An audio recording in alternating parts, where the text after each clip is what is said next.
Thank you, Damiano. Thank you, Sonia, and all the organizers for inviting me. It's really a pleasure to be here, especially since I don't have to introduce the security of QKD. Yeah, that has been marvelously done before in the previous talk. So I can develop some of the practical aspects that I think they are important.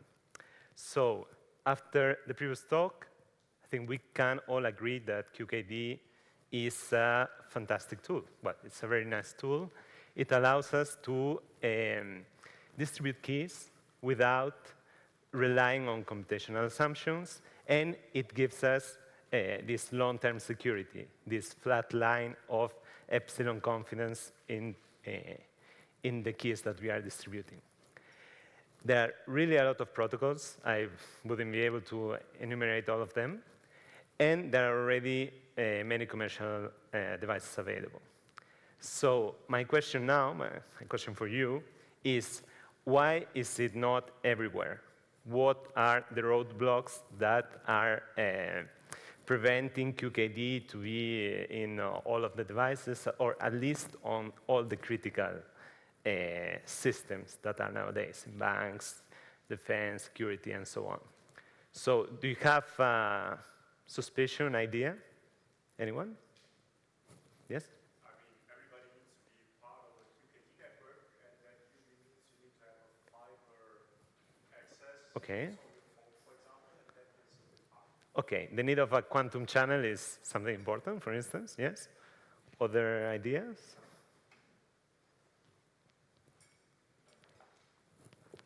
Anyone? Yeah. Okay, who don't believe in quantum mechanics, can you imagine this?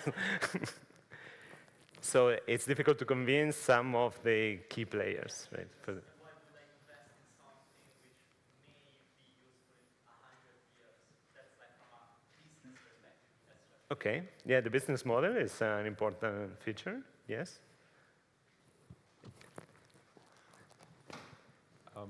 Maybe the fact that nice though the predictions are, the hardware is not yet at the point where it can actually be realized? Well, there is actually, currently there is really good hardware that you can buy. It's not cheap, that's true, but if you have 150K, you can get a couple of Alice and Bob. You can distribute keys up to hundreds of kilometers. Maybe that also answers why it's not everywhere, because 150K is... Yeah, that's another point. Yeah? Whoa. Thank you. Because quantum computers can't use Shor's algorithm yet, so you don't need it yet? Okay. So you agree that there is a transition, but maybe we are not that urged to take the step towards this transition. Some people may think this. Yes, true. Good argument. More? Well, we've just seen that the bit rates are abysmal for any distance that makes practically sense. Okay, if we want to go far, we need to wait a lot, especially if we want to do one-time pad, right? Yeah, that's true. Thanks. I think it's a bit like the 5G debate, that it would be nice for some application, very specific application, but is it worth the investment for 99% of the world? Okay, it's probably a niche market, right? That's what you mean, yes. More comments, yes? I think for many applications, the hardware cannot be implemented like mobile applications in the phone. And then it's a question of, can you scale the technology, and then the question of costs? Okay, yeah. Scalability and size and availability of the device, the possibilities of deployment that they have, right? Yes? More insights? Okay. That's very nice. We'll come back to these slides at the end of the talk and see if you have more ideas. So, since I already knew that you will have some background on the security of QKD, I organized my talk starting with the ecosystem where QKD should be implemented. So how do current communication systems operate? Just a brief sketch, and to see how it could fit inside. Then I will discuss a little bit the tools that we have to construct QKD systems, and I will present some experiments. There are really a lot of experiments that I could show, but instead of showing you slides and slides of setups, that they are great setups, I have nothing against it, I decided to structure this as from the top to the bottom, like seeing the use case, and trying to figure out what systems will be better for this use case or for another case. And I will also give some examples and what the European Union is currently doing in order to improve the situation of QKD before concluding with the previous slides and others. So what's the ecosystem right now? What do we want from security mainly? So probably most of you will agree that confidentiality is essential, right? You don't want the others to see what you are sending. That will be the strongest point of QKD, perhaps. But there are other points in security that also need to be attended, right? One is how to authenticate, and that is to say that we are who we say we are, to verify that all the data has arrived, so integrity, that we can do with a hash function, for instance. Sometimes if you download a file from internet, it has a hash number, and you can apply a hash function to this big file that you downloaded and check that it's correct. Sometimes you also want to verify that someone has received the message, and it cannot say that, well, they have not received the message. And one important thing is that it needs to be available. This is something that we need to use all the time, so it needs to be there. For instance, one of the problems of QKD, in my opinion, is that it's prone to denial of service attacks. So if an attacker doesn't want you to have the key, you will not have the key because the attacker will be interfering in the channel at all times, so you won't have the key. This is not taken into account into the security proofs, so the system is still secure, but it's secure in the setting where the attacker wants to get the information, not jam your communication. So these are typically called the five pillars of information security. The three middle ones can usually be put together in the integrity part because they can be implemented with classical methods in a very similar way, with signatures, for instance. And sometimes we talk about this triad, the information security triad, which is based on availability and integrity and provides confidentiality as well. So according to you, what does QKD do better here? Someone? Oh, it's 1/3, yes? The confidentiality? Okay. We can distribute keys, so we can cipher information with these keys that we are distributing. So it's tagging mainly the confidentiality part. But it relies on this part of integrity and authentication and so on. That can be done classically with information theoretical security, as we explained before. But in the availability part, it's a little bit weaker. So in the cryptography world, we typically talk about the symmetric cryptography and asymmetric cryptography. So one example of symmetric cryptography will be one-time pad that we saw before. But instead of using as many bits of message and as many bits of key as bits of message, we can do more efficient schemes, like this advanced encryption standard that's called AES. That is a block cipher or a flag cipher. There are different implementations. And for the time being, this is still considered secure, even in the setting of a quantum computer available. the best thing that we could do against these kind of protocols is Grover's algorithm. So it's not an exponential gain that we will get with a quantum computer. And it will be easy to extend if the security will be easy to extend if we increase the number of bits of the key, for instance. So the objective of QKD in the setting is to distribute AES keys, for instance. So they are typically 256 bits, and you are using this key for, let's say, 5 minutes, 10 minutes, depends on the security that you need, maybe 2 days. And you are continuously ciphering some plain text. So in the channel, it's encrypted. No one that doesn't have this key can recover the information. And at the destination, the other party has the same key, so it can decipher the information. So as we saw before, the main problem with this kind of scheme, as with one-time pad, is to distribute the key. So for this, we have different ways. One possibility is to use asymmetric cryptography.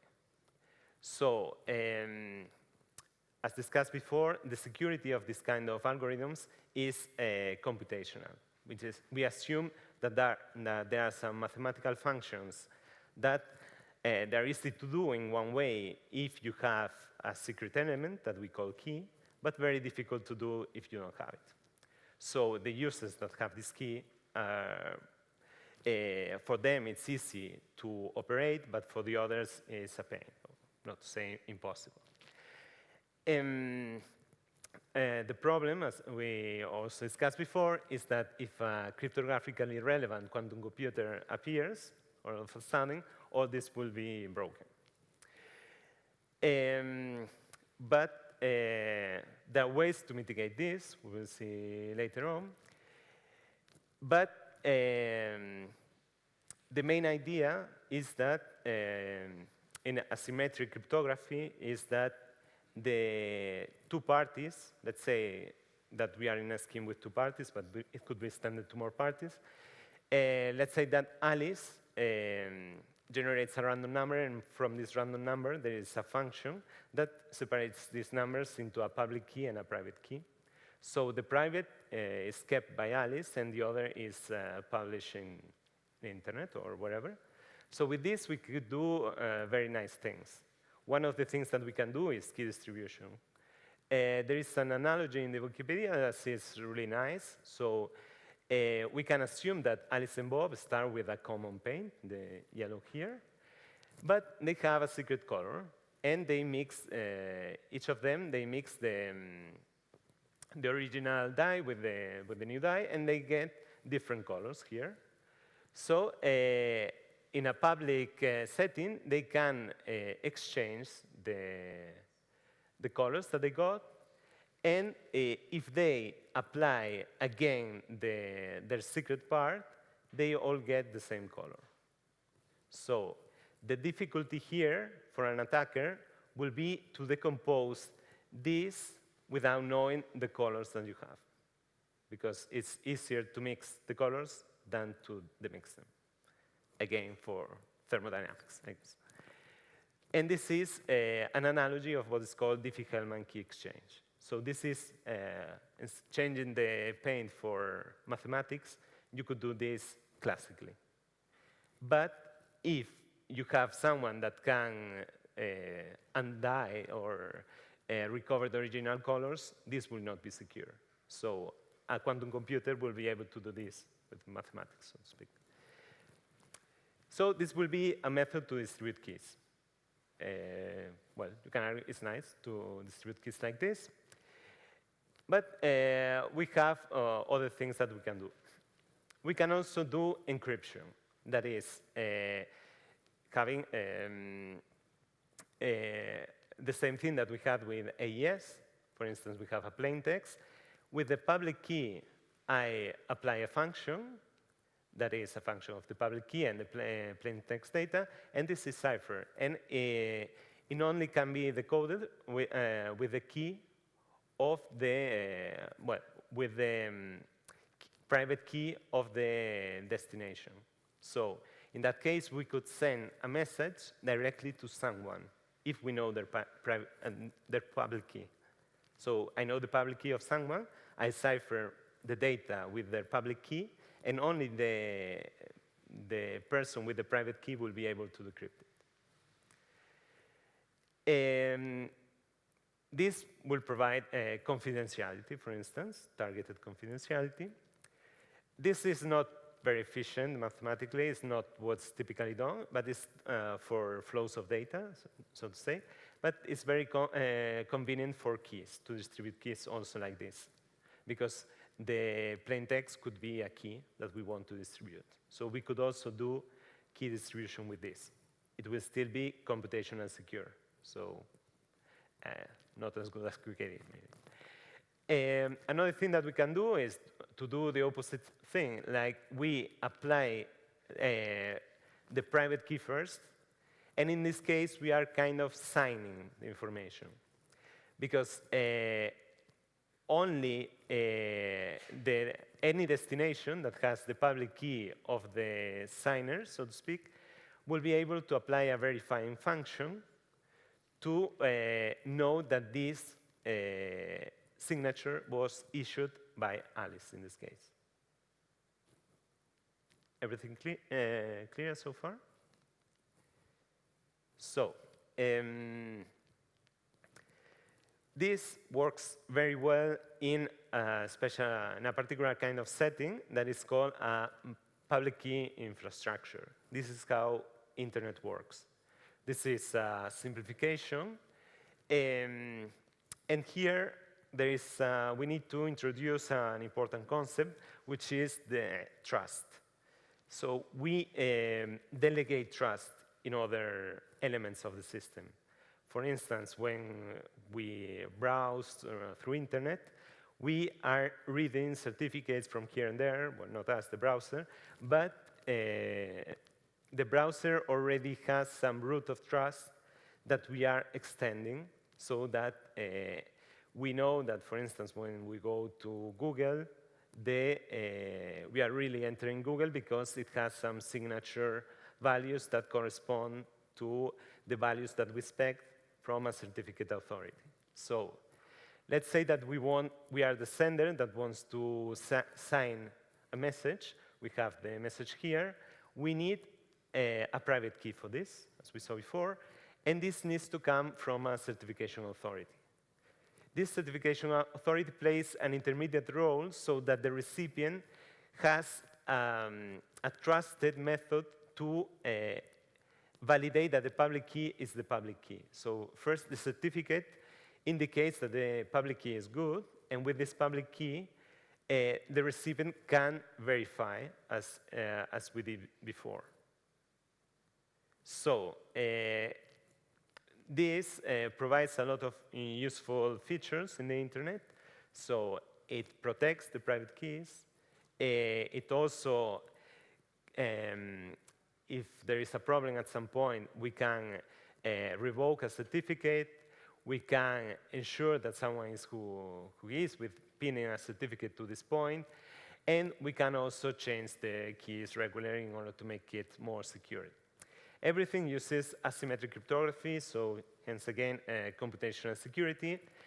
And if we could try to do this with symmetric crypto, which will be more similar to QKD, but in this case, we will need to have pairs of keys between all the users.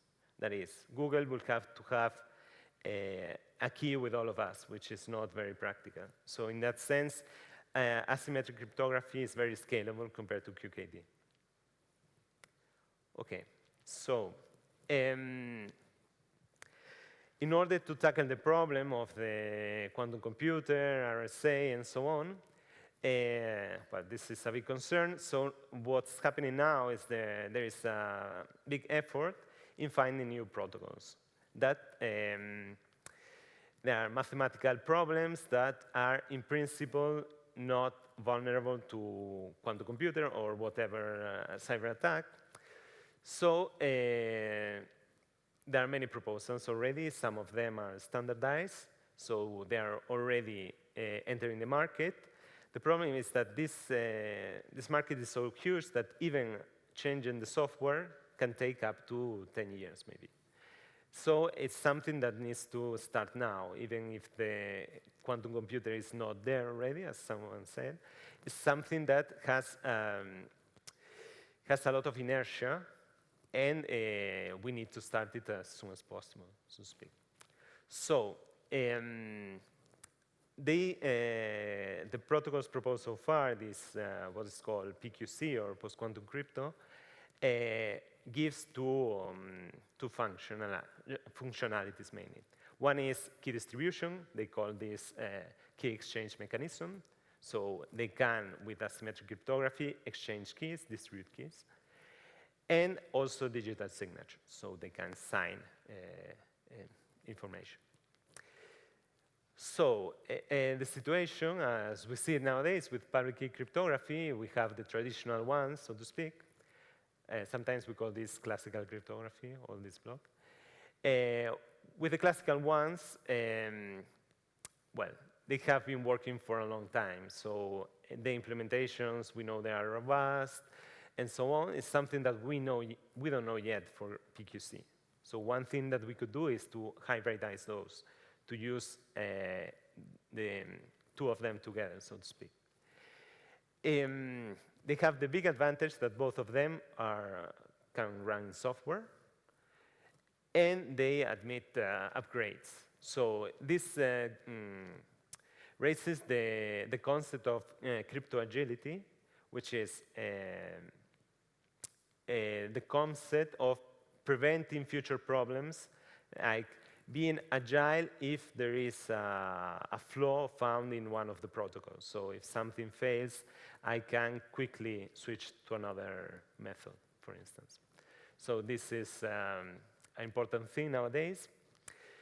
Regarding how resistant they are to quantum computers, well, we know that the traditional ones are not. We don't know about PQC. Could be, let's see. None of them can provide long-term security, which is this constant security value. And in principle, they can operate with low resources. So comparing these public key cryptography schemes with QKD, we have some strong points, clear strong points for QKD. I would say the long-term security is a fact, it's something unique for QKD in the setting. And it's also, for sure, resistant to the quantum computer. And, well, maybe not with current systems, but there will be updates on the systems. One thing that we are working on is the low resources that they consume. So nowadays, QKD systems are complex, that's true. So we are going in the way of reducing their complexity and making them more deployment friendly. So another concept coming from this is quantum safe cryptography, which are algorithms resistant to quantum computers. So we could say that for the moment, PQC and QKD can be considered quantum safe cryptography algorithms. Okay, so far so good? Well, so how does this compare to QKD? So QKD you have to admit, this is a very particular setting, because you have, in the simplest setting of Alice and Bob, you have two labs that are completely isolated from the rest of the universe. Alice and Bob only trust themselves. They have a channel that they use to exchange quantum states. And they have another channel that is classical that can authenticate messages. This implies that they need some pre-shared randomness. They also have QRNGs and this kind of thing. This is, if you compare it to the previous scheme, this is, well, it's completely different. So we need to justify to do something with this kind of hypothesis and introduce this in this public key infrastructure system that is what is existing today, in order to have a few advantages that we saw before. This is long-term, quantum safe, and so on. And we only have implementation assumptions, not computational. So this is the goal of QKD currently, is to justify that it should enter this, this kind of communication security ecosystem. Okay. So next, I'm going to discuss a little bit the tools that we have to build QKD devices. So as you might imagine, most of them are implemented using photonics. Can you say why? Do you know why we do this? Someone?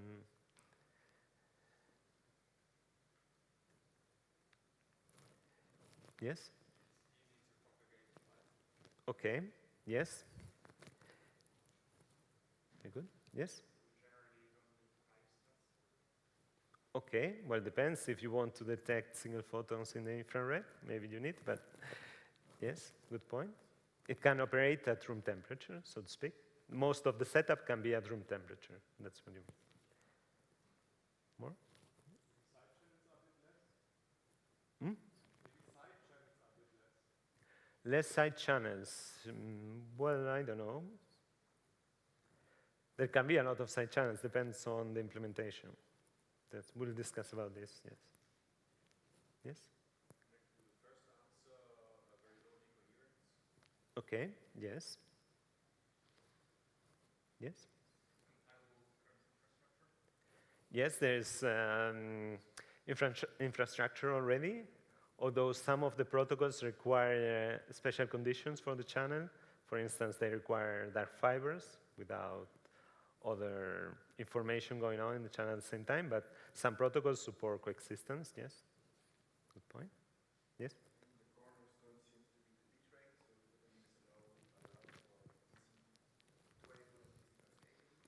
Okay, there's a lot of bandwidth, you mean, in the, yes? More things? Okay, well, this is all very good. I noted down some of them. Also, they travel fast. Typically, if you are in a silicon fiber, it's 2/3 of the speed of light in vacuum. We have a huge bandwidth. We have a lot of media where we can propagate not only fiber, but also free space. We have evanescence fields if we are on chip, for instance. We have efficient sources for them. We could work with LEDs, well, not very useful, but lasers, in particular laser diodes. We could implement the systems with laser diodes that are relatively cheap. We also have sources for other kind of states, like single photons, entangled photons. We have detectors, not only the photodiodes, but also single photon detectors, coherent ones. We can make them into arrays. We could have cameras of SPAD arrays, for instance, and so on. And we can also manipulate them relatively easy. We can modulate them, for instance. For me, the biggest problem is probably the storage. It's difficult to storage photons. And yeah, as someone already said, they can be scaled and integrated relatively easy. So for me, that will be some of the most relevant points why we use photons for QKD. And now I'm going to discuss a little bit, yes? Why is storage an issue in this kind of protocol? Well, it depends on the things that you want to do. If you are the attacker, you want to storage the information, but yes. For some protocols, it might be interesting to storage the quantum information. No, QKD is not, it's probably not the worst. That's why it's only yellow, not red.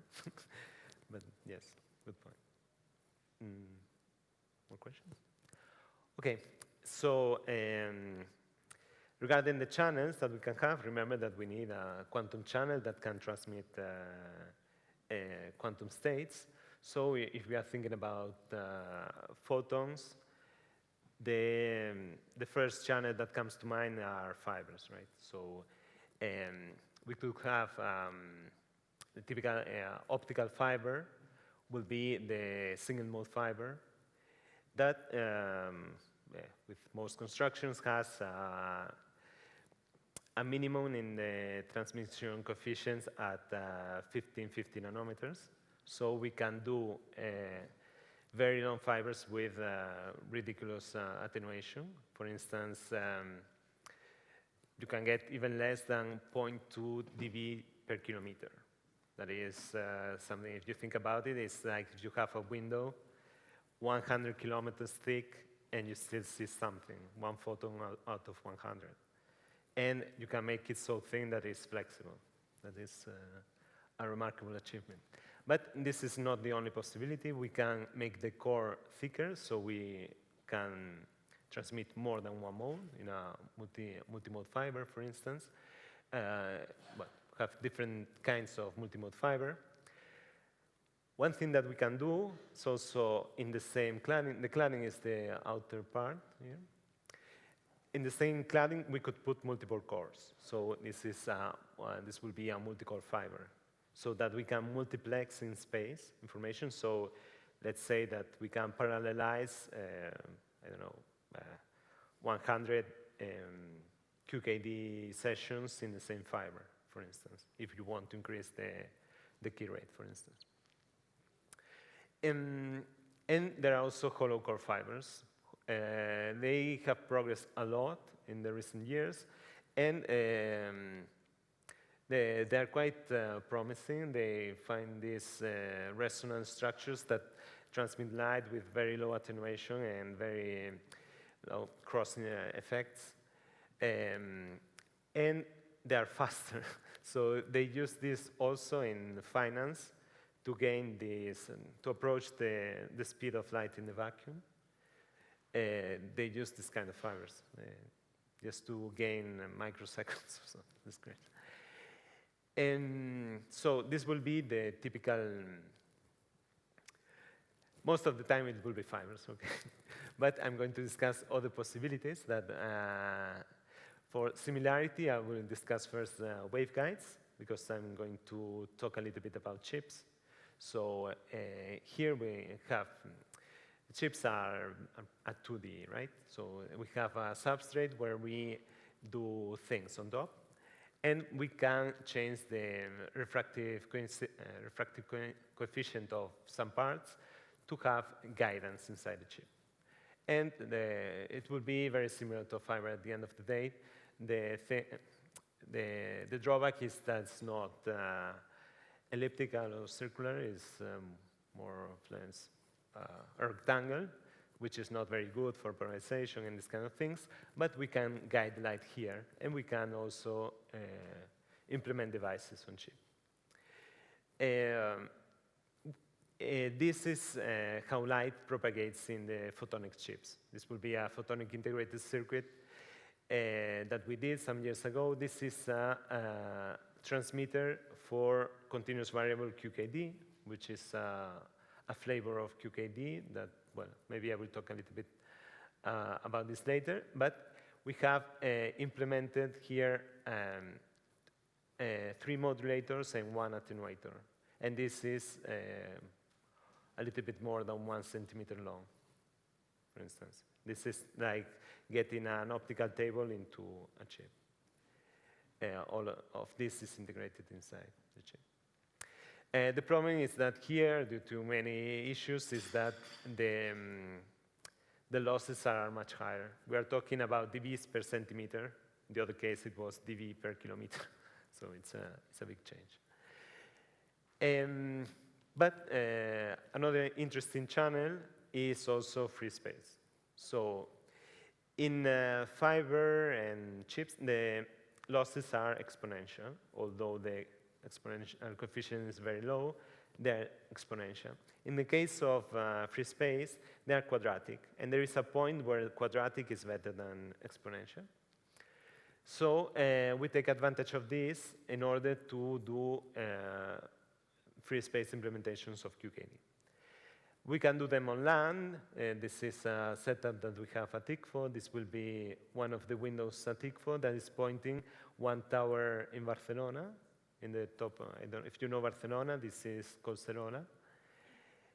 So this is ICFO, and we are pointing there, so to speak, and we get this image. And in this window, we have another lab that is collecting the photons that we are sending from ICFO. It's like 20 kilometers. And this is the view from the other side. So this is the tower. You see Castelldefels there. And, well, of course, we do the experiments at night because photons are very sensitive. All this might not be very interesting for land applications, but it's very interesting for satellite communications. Here, in land, we are almost all the time in atmospheric conditions, so there is something in the atmosphere. Here, satellites are typically in the orbit, and they experience the atmosphere only close to the Earth. So the channel is not homogeneous. But maybe we have like 8-10 kilometers of atmospheric turbulence, because the rest is almost free space. Complete free space, no matter. One advantage is also that it can operate at different wavelengths. And the losses depend a lot on the optics. So if you have a huge telescope, your beam will be more collimated, but will be more difficult to move because those satellites in the orbit are passing very fast. You might have 3 minutes of link duration to generate the key. Okay. So regarding the sources, we can work with lasers, laser diodes typically. We can work with them in continuous wave, or also we can pulse them. The idea of pulsing them is interesting because every time you switch on and off a laser diode, for instance, the phase changes randomly. And some protocols need this randomness in order to be secure. This is one subtle assumption that some protocols have. And the line width of the laser is interesting for some of the protocols, and the power it's using, well, we will be at very low power, typically, because we are sending, on average, less than 1 photon per symbol. But still, some applications might require more, because if you have all the losses of the chip, for instance, you might need, if you want to integrate the laser on the chip as well, you need some power on this device. Other sources that are more quantum-like, so to speak, are single photon sources that can be built on entangled photon sources, also sources of squeezing, that is useful for some protocols as well. Those can be on demand and quasi-deterministic, something that quantum dots can do. Someone was talking about quantum dots in the morning. Or probabilistic. We can have some nonlinear medium. We are exciting the nonlinear medium, and we get entangled photons. We can detect one so that it heralds the other, and it's a single photon. The elegant protocols, so to speak, the first protocols we learn are like this, are usually using or assuming single photon, so restricted Hilbert space. In practice, we try to avoid this, and we try to use the simplest devices possible. So if we can make a QKD system with a laser instead of an attenuated laser, instead of using a real single photon source, we will use the attenuated laser because it will allow us to modulate it faster, have the proper wavelength, and so on. Some auxiliary things that we can use are ETFAs to amplify if we are using nonlinear effects, for instance, and modulators. Typically, with the modulators, we change the refractive index of one part of the circuit, and this changes the phase. So if we want to change the phase, this is enough. If we want to change the amplitude, we put this in an interferometer, for instance, and we can have this effect that we want of modulating the phase, the amplitude, also the polarization, if we want. So regarding the detectors, so in most cases, especially in discrete variable is when we have a finite Hilbert space, or we assume a finite Hilbert space. We use single photon detectors. The simplest ones are called threshold detectors. They detect if there is something, one or more. There are more sophisticated ones that can give you a number, up to a few photons. They are typically refrigerated, especially if they are in the infrared, because we are all emitting infrared, so infrared is everywhere. And this is one of the drawbacks. They're usually in cryostats and so on, so for the integration it's not that good, but there can be also arrays of them, like cameras, and can be nice. Some of the parameters that are relevant are the quantum efficiency, that is how many of the photons that arrive I can actually detect. When there is no real photon, they can also give a click. This is what's called dark counts, so the lower, the better. The dead time is the time that needs to pass between one event and the next one, so the shorter, the better. And this is related also to the bandwidth, that is the rate at which they can operate. This is a limit nowadays, is in the tens of megahertz. But if you think it practically, it's not that a big problem, because for very long channels that have maybe 20 dB losses, that is, you are only getting one photon out of 100. Even if you are modulating at 1 gigahertz, you are sending a high rate of single photons, let's call it single photons for the moment, we are losing most of them. So on average, we will lose most of the photons, and the bandwidth of the detector will still be okay. Okay, in terms of implementation, there are some, the simplest one are the SPADs, so avalanche photodiodes, but the fancier ones are superconducting.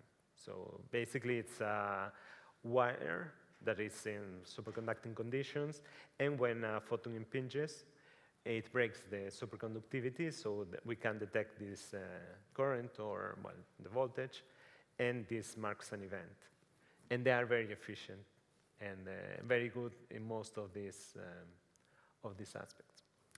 Another thing that we can do is, instead of detecting single photons, we can perform an interferometric measurement with a signal of reference that we usually call the local oscillator. So we have a signal from the channel that we are interfering with a powerful signal. So the powerful signal is amplifying the field that's coming from the channel. This is interesting for continuous variable, for instance. And there is a lot of this already done for classical communications, so it's readily available. The problem is that there's always an outcome, so you get always the shot noise, you cannot use post-election, and so on. Well, we also need to average some of these values, because at some point we'll talk about this later, when we don't use real single photon sources, but we use attenuated pulses, we need to be sure about the mean photon number. So we also need precise optical power meters. And yeah, but the cryostats can be a limit for the integration. So another important tool is the entropy source. By entropy source, I mean the randomness source.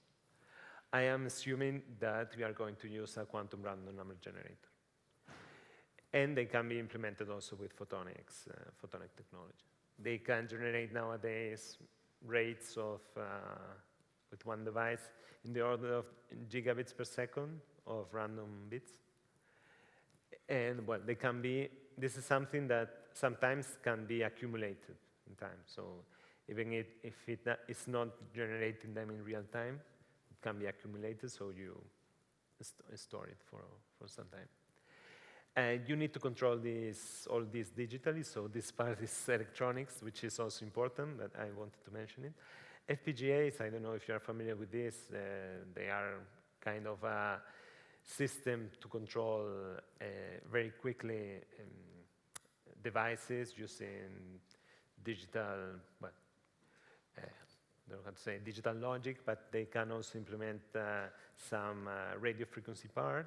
So this will generate information that needs to be amplified with low noise, of course, and also the things that we detect need to be amplified.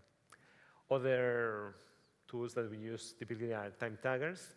So every time we get an event on the single photon detector, we mark one timestamp. So with these timestamps, we are able to reconstruct what happened. Of course, it's not, if we are working at a regular rate, we always have some error, small error in timing that we call jitter, but we take this into account. It's usually no problem. The electronics are usually the bandwidth, the bottleneck bandwidth of the system.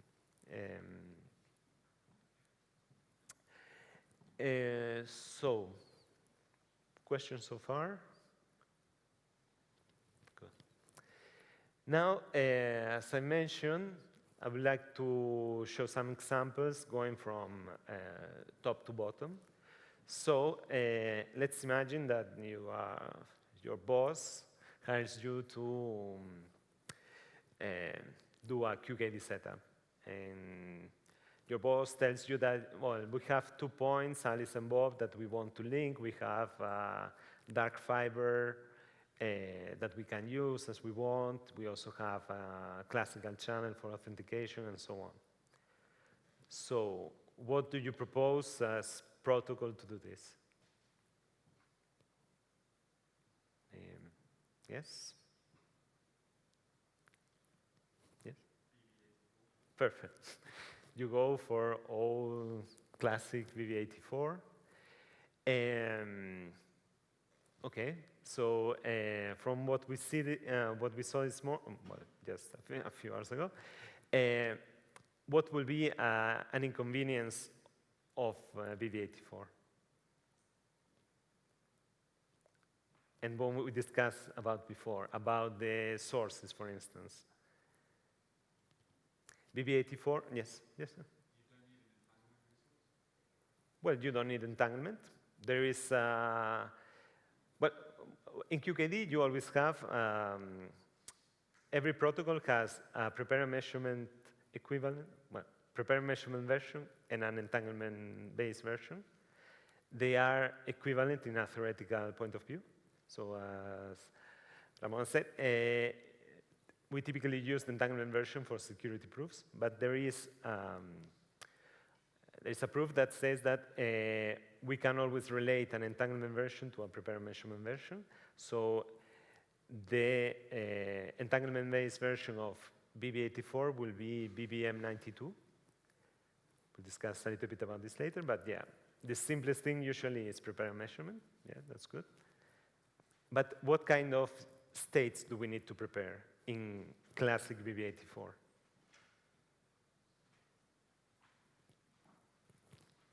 Yes?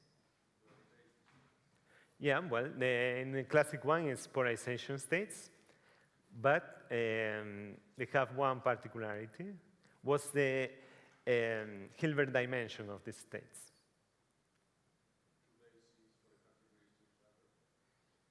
Okay, but they need to be single photons, right? Because if we had more than one photon in each symbol, an attacker could put a beam splitter and on average get one of the 2 photons and get information from this, right? So with a classic VV84, we will need to have a single photon source. Well, something that can be done, but we can do better. Does anyone has an insight of what we could do? let's assume that I want to use a laser diode as a source, attenuated laser diode. So we have a Poissonian distribution of states. Of photons, sorry. Yes?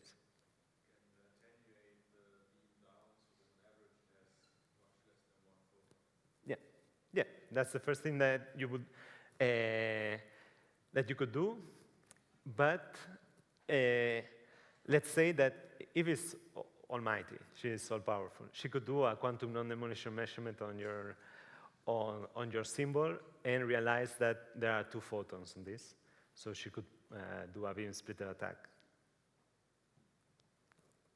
Then you are vulnerable because every time that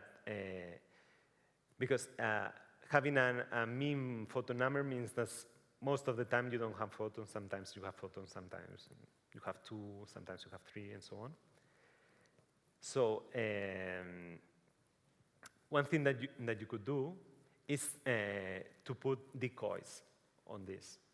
So sometimes you are sending an average number of photons. Sometimes you are sending less. Sometimes you are sending more. And you know when you are sending the right amount, and you can communicate it to Bob. Because you have an authenticated channel, you know that you can authenticate this information. So you do one round. No one knows if the state is a decoy or a real state that's going to be used for the protocol. And that way we can construct an alternative to BB84 that doesn't require a source of single photons. This is called BB84 with decoy states. Very simple name. And you can get efficiencies much higher than that classic BB84 in practice, because you can modulate much faster, because you can modulate at rates up to gigahertz. So also your setup is much simpler. This will be a scheme that we developed in our team, a colleague of mine. So DFB is the laser, distributed feedback laser, but it doesn't matter. It's emitting light at 1550. This is to pulse the laser, so every time there is a new pulse, the phase here is random. The VOA is a variable optical attenuator, so it attenuates the signal, and it enters this circulator. It has, at this point, it has a linear polarization. We want to encode the polarization, so we want to send 4 possible states: horizontal and vertical, diagonal and anti-diagonal. So we have 4 possible states, but we also have 3 possible values for the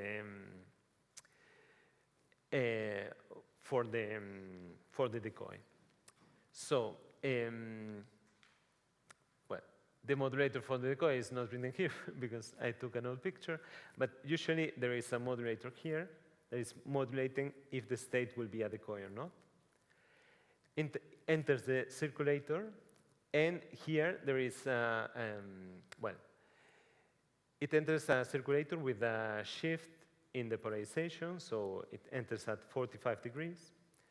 And if you enter a polarization beam splitter in this angle, so half of the time you will go there, half of the time you will go there. And if you go this way, you travel more path, so you are multiplexing in time here. Join them again in another polarization beam splitter and modulate the phase here. So if you are modulating the phase in a state that is polarized in 45 degrees, we are modulating the polarization as well, because we are sending this to a Faraday mirror that flips the polarization. So the part that went here before now goes here, and the part that went here before now goes here. So they suffer the same experience in the device. So we call this auto self-stable system, because the photons travel all the same path. So here, when it comes back to the circulator, it goes to the channel. And here, depending on the phase that we applied here, well, we can apply the phase twice when it passes here and when it passes here. So we need less voltage to drive this modulator, because they typically require 6 volts. That might be too much, so you can do 3 and 3. So it's smoother. So with the changes that we are applying to this modulator, here we have the 4 possible QKD states. More or less agree? Okay, so here we will have the quantum channel, it's not depicted, and this will be the detection part. So this is, it has 4 single photon detectors, and this is the time tagger device. So the time tagger is connected to all the detectors and getting the timestamps. So every time there is an event here, it gets a timestamp. And as you can see, there is no active elements here. Everything is passive. So there is a beam splitter that is randomly choosing the base that you're measuring on.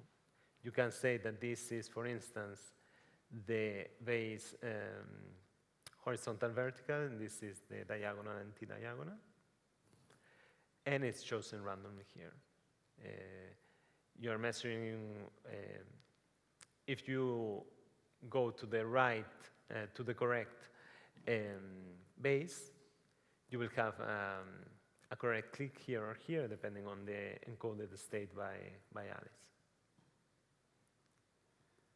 Is it more or less clear? So you're very convinced, but another thing that we can do is to use only one of these couples and have here an active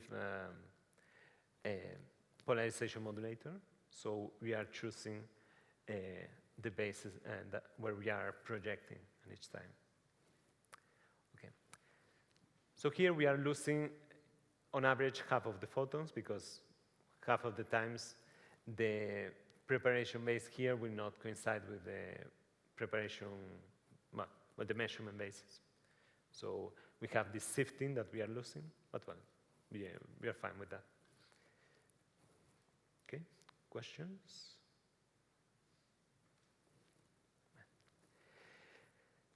Okay, now another use case. Let's imagine that we are in a metropolitan area. We also want point-to-point links, but we have fibers that already have some application. So there is light going on there. What would you use? Can you use BB84 for this? What will be the main problem of BB84 here? If we are in a channel where we have light next to the quantum states that we are transmitting. Yes? Yeah. There will be a lot of crosstalk from the other channels. We can try to suppress it with filters, optical filters, very heavy optical filters. You put a chain of maybe 60 dB of filtering, and you can get something. There are works on this, but you can get a natural filter that is the coherent detection. So there is a family of protocols that instead of relying on a discrete Hilbert space, like for instance, the polarization of the photons, they rely on an infinite Hilbert space. Like it can be the quadratures of the electromagnetic field. I'm only giving you some sketches of this. This is what we usually call continuous variable QKD. It's continuous because the Hilbert space is infinite, but the underlying ideas are relatively similar.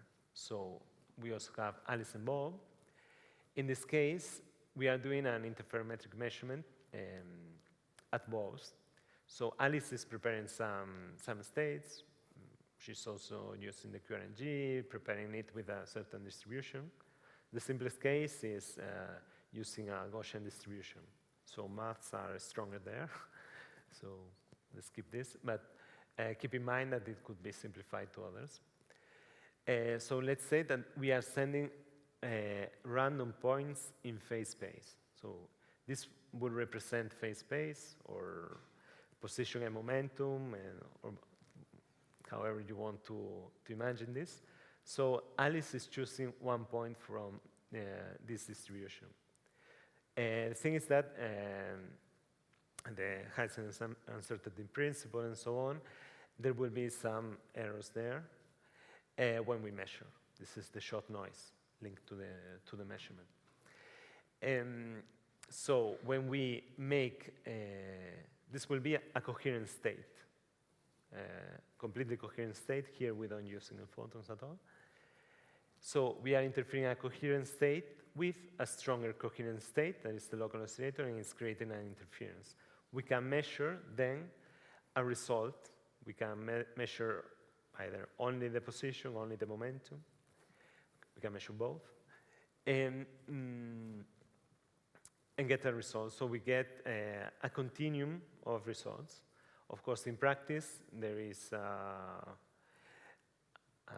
analog to digital converter that will have a finite resolution, but before digitization, everything is continuous. So that's why also the name continuous variable. With this, we can also estimate the information that an attacker can have on the information that Alice and Bob have.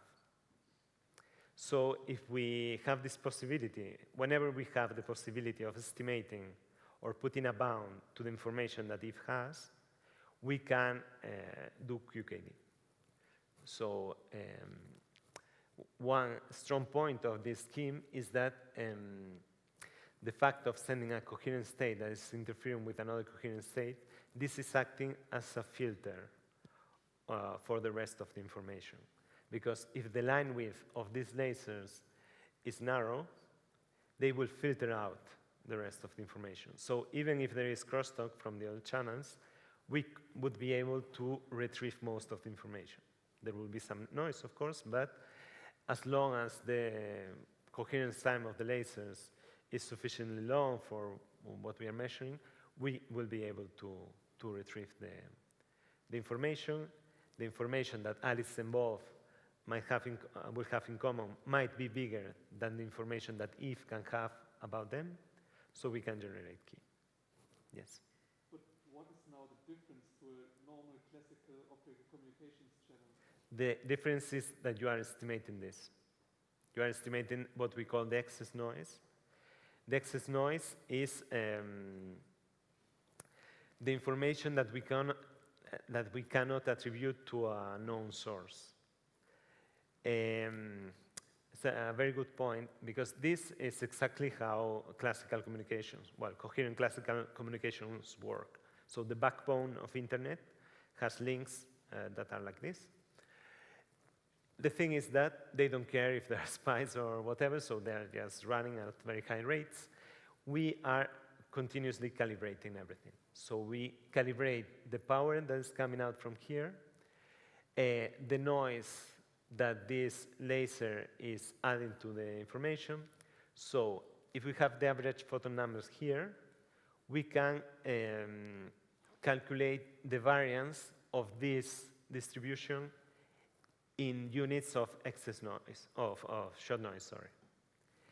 So the shot noise is something that is universal for all the parties in the communication. So I can normalize this distribution to shot noise, and I can do the same at Bob's using the local oscillator.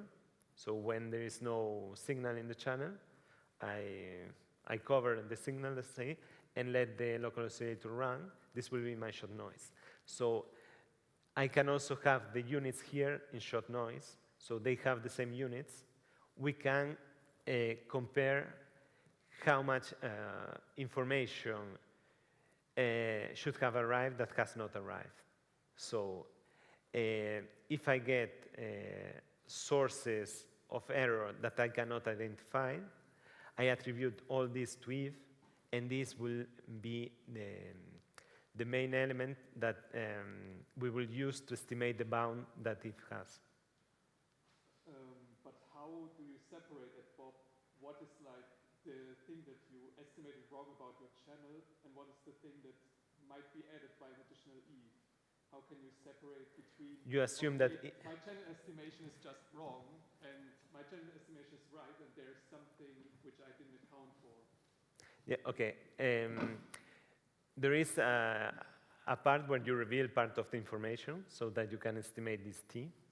So Bob sends some information to Alice so they can estimate this transmittance of the channel. This is one part.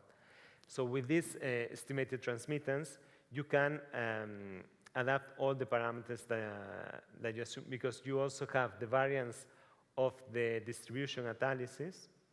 So you have the variance that you have at the beginning of the channel times the transmittance of the channel. That will be always lower than 1. So you get what you expect. This is what you expect at the output. Plus the shot noise that is always there. Plus the electronic noise that you can also calibrate. And if you have at Bob's, you have more variance than this, this variance you attribute it to an attacker. So you basically have very strong assumptions about Yeah. your channel and your goodness or badness of your channel Yes. estimation. such Yes, that yes. this scheme would work. All the errors that you cannot identify, you attribute them to IF. But this is not only true in CVQKD, this is true always in QKD. So, it's very pessimistic. It's one of the drawbacks to get good performance. Okay, thank you. Okay. I don't expect you to understand this at first sight. It's just for you to have an idea that there are other protocols that do not rely on a discrete Hilbert space, and that can be more efficient in some conditions. So these kind of systems work very well at relatively short distances, like metropolitan areas. So you can get even hundreds of megabits per second of key in a city, for instance. So if you want to connect data centers, you could do this with this kind of technology. It should be also cheap because most of this is inherited from classical coherent optical communications. Okay. So next case. So now we have a fiber, but the fiber is very long, or 10 minutes. Okay. The fiber is very long, or it has a lot of attenuation. What do we do now?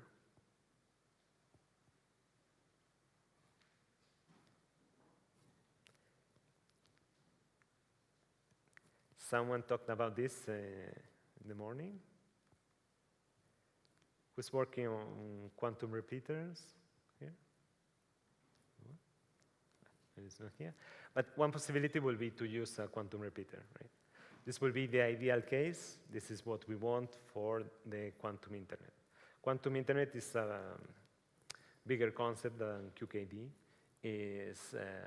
and assumes entanglement as a resource. So the users of the quantum internet have, they share entanglement, and they can operate with this entanglement to make the protocols come alive, so to speak, because having entanglement guarantees you that you can have QKD, for instance, or many other protocols. The problem is that there's a lot of progress to be done. This is even worse than device-independent QKD, I think. Another possibility is to use something in the middle, a technology that is relatively new that is called twin field. In this case, we are putting the detectors in the middle of the channel. So we have Alice and Bob send information to a central charge that is doing the detection. The problem with this is also an interferometric measurement, in this case with single photons or with coherent pulses, but needs to maintain a very stable interferometer during a very long stable interferometer. But they managed to do this up to 1,000 kilometers, so which is quite long for QKD. It's a lot. Of course, the rates are super low, but sometimes you only need to renew keys from time to time, so it might be enough. And the problem with this is that the setups are quite complex. So now to intercontinental scale. Do you know this? Anyone? We talked about this before. Yes, of course. Using a satellite. Here we have, well, most of the satellites work in low Earth orbit, so 300, 400 kilometers. And so they pass very fast. You need to track them, which is not very convenient. It will be ideal if it will be a geo orbit. It's always there, but it's really, really far. So you will need a huge telescope. The thing is that you will not need to move the telescope, but it's fine. So several configurations are possible. You can have ALICE, so to speak, in the satellite, so it's what we call a downlink. We can also have ALICE on the ground, it will be an uplink. They are substantially different in the fact that the atmosphere, in this case, the atmosphere is at the end, which is beneficial. There's this shower curtain effect where if you get the scattering at the end of the channel, it's better than if you get it at the beginning. Here you get all the scattering here, so it gets more diffuse when it gets to the satellite. The problem with any of those configurations is that you need to trust the satellite. So the business case is really restricted. You need to be a governmental agency or something that is trusting the satellite here, in my opinion. But entanglement can come to a rescue, and we can do BBM92, which is the entanglement equivalent of BB84, and put a entangled photon source here. So this could distribute the photons, the photon pairs, to two different receivers on ground, and we wouldn't need to trust the satellite. Of course, the inconvenience of this is that we need coincidences here, so the losses are quadratic. Imagine that we have 20 dB here, 20 dB here. It would be 40 dB in total, because we need the coincidence, right? And you also need two objectives in the satellite that need to point to different points on the ground. But this has already been done. There is this mission that was very successful. They were doing QKD from satellite to ground. They were doing entanglement distribution and so on. It was quite a nice experiment some years ago. And this can be also applied to high altitude platforms like balloons or things like this. Okay, just going to go quickly through some other aspects that are important. There will be a networking. Usually we will have heterogeneous devices. We will need to control all of them. This orchestration is usually done at the network level. So they have this concept inherited from classical communications, which are software-defined networks. That control, it's like a higher plane of control that is managing all the information. This will be the QKD layer that is feeding ciphers that are going below. So the data is below, and the QKD devices are feeding those key management systems that are distributing the keys that the QKDs are generating. These are usually racks like this. It's kind of heavy. This is in Madrid, the MCQST network, which is quite big. Also in China, they have even bigger than this, connecting cities. One thing that you can do here is trust nodes, put trusted nodes that to extend the length of the network. Okay. So if you want low cost, small form factor, that was mentioned before, in this case, the most promising solution are chips. So photonic integrated circuits can be used to perform most of the tasks. This is one receiver that we did some time ago. This is for continuous variables, so it's a coherent receiver. So the light is coming on here. This is the scheme. This is how it's on the chip. There's basically a beam splitter, some variable optical attenuators to balance the light before the photodiodes. So it's simple as this. It's well, you cannot even see it here. It's below this fiber array. So the light is coming from here. This is detected here, amplified, and here we have the output. So we could have a system to control this, but the detector itself will be very small. This is everything is at room temperature. This is another example with a chip that can perform different protocols. This is a continuous variable, and this is discrete variable. So also waveguides, elements that most of the suppliers of chips have. Well, we've done a review some time ago related to this kind of system. The problem of the chips is that the life cycle can be quite long. Yes? Sorry, how is the VOA? It's a variable optical attenuator. You typically deviate light somewhere else on the chip. So it gets scattered on the chip. Or you can do an interferometric thing also. Okay. So we need to design. The fabrication takes a lot of time. Typically, you need packaging, not only electronical, but also optical, because in QKD, if you are doing a transmitter, you need a fiber to go out. If you are doing a receiver, you need at least one fiber to go in. So this is very tricky. It's not very standardized yet. And we need to test it, validate it, and go again. So this can be very long. Also, CMOS compatibility is an important thing. Well, these are some examples that I wanted to show you.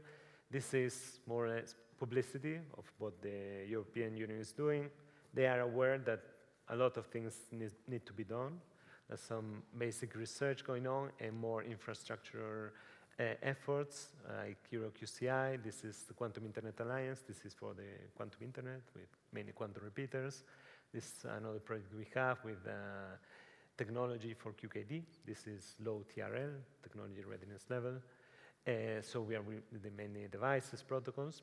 And we are going to these deployment projects that, like EuroQCI. So there's an organism controlling these kind of projects that are use cases in different countries. There were also some industrial projects.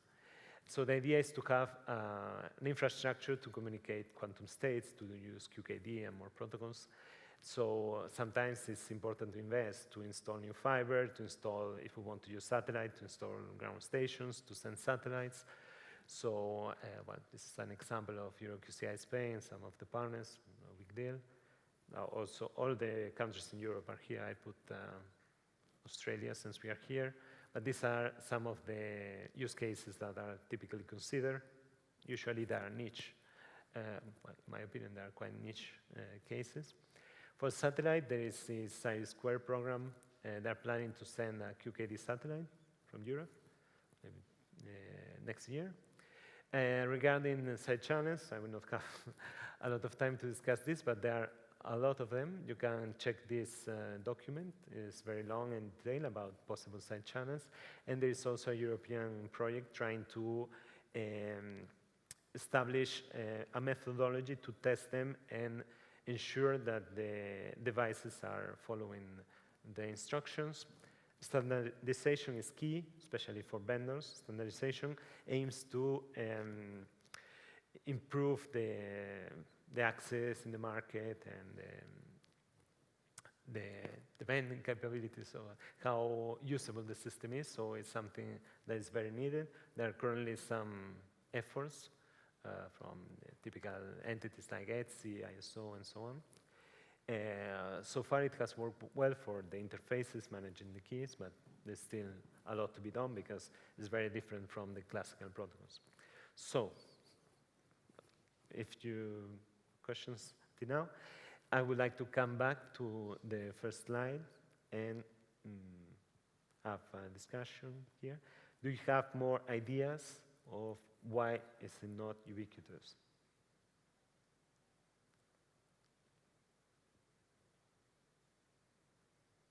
Okay.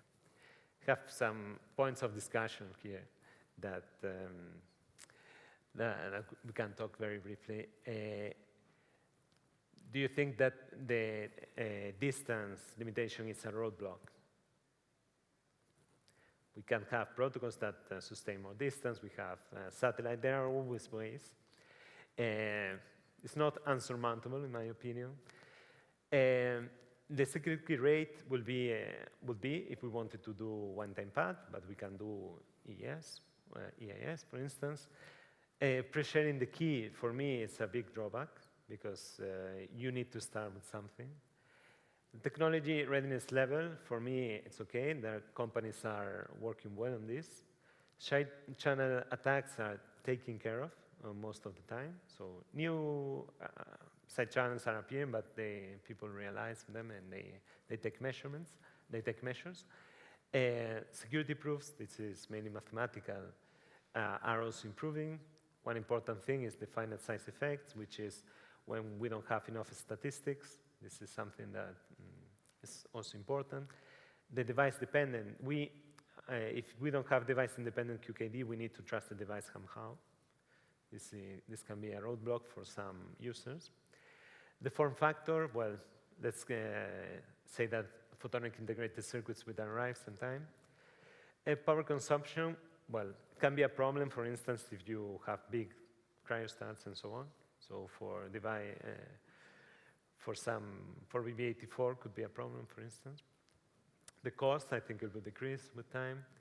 The standards are now a big roadblock. And for me, the integration with classical cryptography as well. And also having a good business model, because in my opinion, it currently stays as a niche application in most cases. So most of us will not use QKD in the short term, I think. And by last but not least, the relations of trust that are involved in QKD. You remember the slide of the universe attacking Alice and Bob? This is a little bit unrealistic for me and difficult to put into play in a viable commercial solution. Okay. Do you want to add something to this? Okay. So some trends that you don't have time to discuss is to increase the dimensionality of QKD, like using multi-core, for instance, or orbital angular momentum, increasing the dimensionality of the Hilbert space. Space applications are a big trend on chip, so photonic integrated circuits, and going towards device-independent or semi-device independent systems. It's also very important because we can also do not fully device-independent, but systems where we don't need to trust the receiver or we don't need to trust the transmitter, as we saw in the case of entanglement-based satellite. The coexistence with PQC, we are working on this intensively. And we are also working in my group in algorithms that go beyond QKD, like secure multi-party computing. They have different,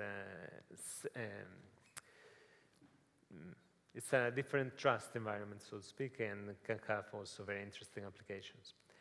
And there's also position verification, e-voting, quantum money. This is a little bit far ahead, but hopefully in the near future we will have advances on this.